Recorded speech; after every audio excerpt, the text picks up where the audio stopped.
Okay, you've finished your cable cast on. You have this beautiful line of stitches with this edging of 2 strands of yarn along the bottom. One thing about the cable cast on is it leaves you on a right side row. So what does this mean? Again, you have choices. You always have choices in knitting.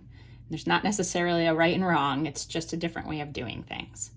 So my 2 choices are, I can join in the round right now.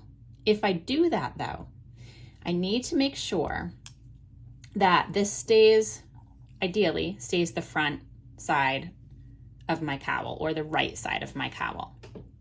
So if you do join now in whatever way you prefer to join your knitting, you just want to make sure that your working yarn is currently on your left needle and you take that into consideration.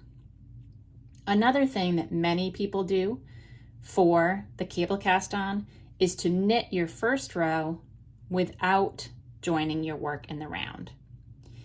And all that means is that you simply start with your knit 4, purl 2 to beginning of round without joining.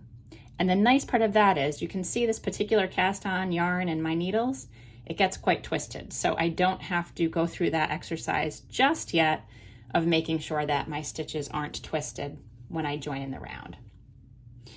So much like knitting on flat needles, because you're knitting flat at the moment, your working yarn is here on your left needle, whichever hand you hold it in, doesn't matter, but it's on your left needle.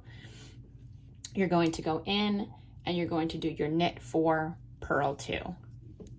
So knit 1, 2, 3, 4,